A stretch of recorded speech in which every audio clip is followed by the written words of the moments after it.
Co-powered by Techno.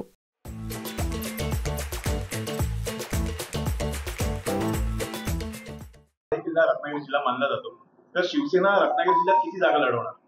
एक नेते म्हणून तुमच्याकडे माहिती आहे. शिवसेनेच्या जागा बघितल्यानंतर तुम्ही नक्की माझं कौतुक कराल. एकंदरीत वाघर मतदारसंघातून नाव समोर येत आहे, त्याच्यावरती रामदास कदमाने टीका केली, घरचा आहेर दिलेला आहे. विपुल कदम त्या ठिकाणी मी स्पष्टपणानं सांगतो की गुहागर मतदारसंघामध्ये माझी सविस्तर माननीय मुख्यमंत्री महोदयांची चर्चा झालेली आहे. याच्या अगोदर तिथं शिवसैनिकच निवडणूक लढवेल, बाकी कोणीही निवडणूक लढवणार नाही.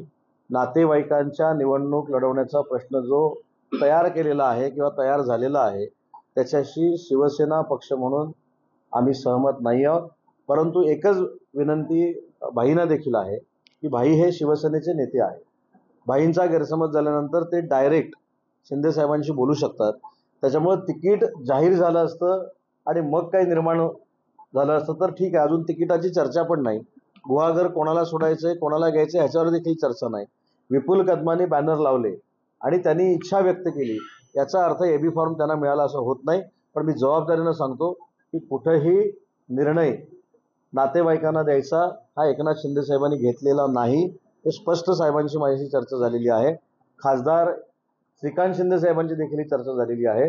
फक्त माझं मत असंच आहे की शिवसैनिकालाच त्या ठिकाणी तिकीट मिळेल, परंतु भाईंनी देखील या सगळ्या गोष्टीची चर्चा शिंदे साहेबांबरोबर करायला पाहिजे होती आणि तो गैरसमज दूर करायला पाहिजे होता.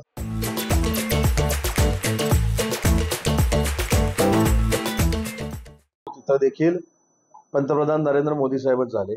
तीच परिस्थिती महाराष्ट्रामधली आहे.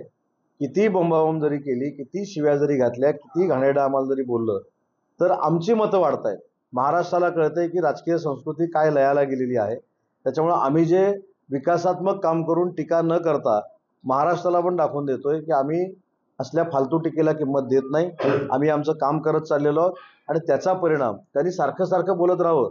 त्यांनी फक्त 9:30चीच पत्रकार परिषद घेऊन उपयोगाचा नाही. आता अजून आमची मतं वाढवायची असतील तर 9:30, 12:30, 3 म्हणजे जसं 9 ते 12 पिक्चर असतो, 12 ते 3 असतो, तसं दर म्हणजे दिवसातनं 3-4 वेळा त्यांनी पत्रकार जर परिषद घेतली तर अनेक महाविकास आघाडीच्या उमेदवारांचे डिपॉझिट जाऊ शकतात.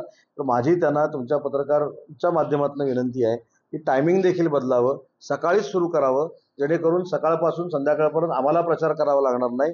त्यांच्या अशा घाणेरड्या वक्तव्यामुळं जनतेला देखील कळेल की विरोधक काय दर्जाचे आहेत आणि आमच्या मतामध्ये भर पडेल. आमचा प्रचार तेच करतायत.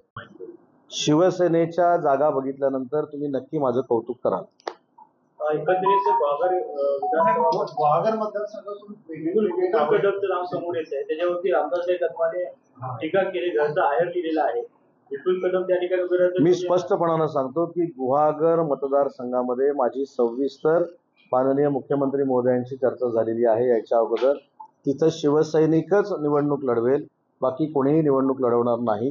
नातेवाईकांच्या निवडणूक लढवण्याचा प्रश्न जो तयार केलेला आहे किंवा तयार झालेला आहे त्याच्याशी शिवसेना पक्ष म्हणून आम्ही सहमत नाही आहोत. परंतु एकच विनंती भाईंना देखील आहे की भाई हे शिवसेनेचे नेते आहेत. भाईंचा गैरसमज झाल्यानंतर ते डायरेक्ट शिंदे साहेबांशी बोलू शकतात. त्याच्यामुळे तिकीट जाहीर झालं असतं आणि मग काही निर्माण झालं असतं तर ठीक आहे. अजून तिकिटाची चर्चा पण नाही. गुहागर कोणाला सोडायचंय कोणाला घ्यायचं ह्याच्यावर देखील चर्चा नाही. विपुल कदमाने बॅनर लावले आणि त्यांनी इच्छा व्यक्त केली, याचा अर्थ एबी फॉर्म त्यांना मिळाला असं होत नाही. पण मी जबाबदारीनं सांगतो की कुठेही निर्णय नातेवाईकांना द्यायचा हा एकनाथ शिंदे साहेबांनी घेतलेला नाही. हे स्पष्ट साहेबांची माझ्याशी चर्चा झालेली आहे.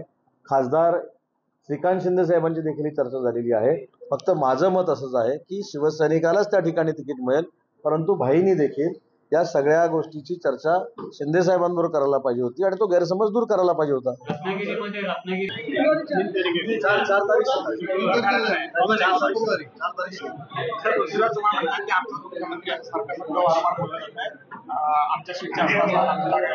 चव्हाण साहेब या राज्याचे मुख्यमंत्री होते. त्यांच्याबद्दल मला नितांत आदर आहे, कारण त्यांच्या हाताखाली राज्यमंत्री म्हणून मी काम केले.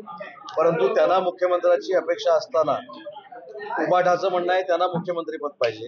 आणि 15 दिवसापूर्वी शरद पवार साहेबांनी स्पष्ट असं सांगितलंय, पहिला संख्याबळाचा विचार करा, मग मुख्यमंत्री पदाचा विचार करा. आणि जुने चेहरे असतील संख्याबळ आल्यावर असं नाही. याचा अर्थ पवार साहेबांनी जी काही पत्रकार परिषद घेतलेली आहे त्याचा अभ्यास महाविकास आघाडीच्या पहिल्या नेत्यांनी केलं पाहिजे. को पावर्ड बाय टेक्नो.